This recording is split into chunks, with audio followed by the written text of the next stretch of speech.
BHK, 3 BHK, shops, restaurant, supermarket and commercial. Available for rent in Kolattur.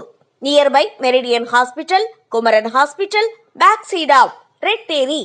Please contact 9034555554. Captain Vijayakanth பத்தி சின்னத்திரை நடிகை சாந்தி Williams தன்னுடைய பழைய பேட்டி ஒன்றுல சொன்ன விஷயம்தான் தற்போது நெட்ல வைரல் ஆகிட்டு வருது. கோவிட்ல பிச்சை எடுத்து கொண்டிருந்த நடிகருக்கு விஜயகாந்த் உதவி செய்தது குறித்து அந்த பேட்டியில சொல்லியிருக்காங்க. அதாவது விஜயகாந்த் தன்னுடைய சிறு வயதில் இருந்தே தன்னிடம் உதவி என யார் கேட்டு வந்தாலும் அவங்களுக்கு தன்னால முடிஞ்சதை செய்யற குணம் படைச்சவரு.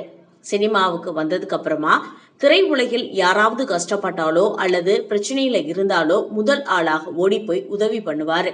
அப்படித்தான் 1991 வெளியான சின்னத்தம்பி படத்துல குஷ்புவின் கடைசி அண்ணனாக நடித்து பிரபலமானவர் உதய பிரகாஷ்.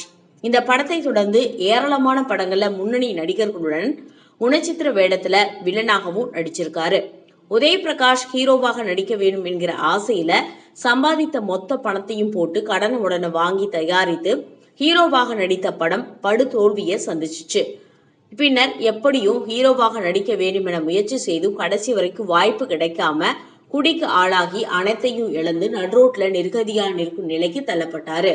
அவர் மதுரையில் உள்ள ஒரு கோவில் வாசல்ல பிச்சை எடுத்துக்கிட்டு இருப்பதா நடிகர் ஒருவர் அடையாளம் கண்டுபிடிச்சு விஜயகாந்திடம் சொல்ல பதறிப்போன அவர் உடனடியாக தன்னுடைய ஆட்களை அனுப்பி உதய பிரகாஷை அழைத்து வர சொன்னார். முடிகள் காடு போல் வளர்ந்திருந்தது. சரிபடுத்தியதா நடிகை சாந்தி வில்லியம்ஸ் தெரிவிச்சிருக்காங்க. அதே போல விஜயகாந்த் நடித்த கஜேந்திரா படத்துல நான் நடிக்கும் போது எனக்கு கடன் பிரச்சனைகள் இருப்பதை அவரே தெரிந்துகிட்டு தனக்கு பேசிய சம்பளத்தை விட அதிகமா கொடுத்து கடனை அடைக்க உதவியா இருந்தாரு அப்படின்னு சொல்லியிருக்காங்க.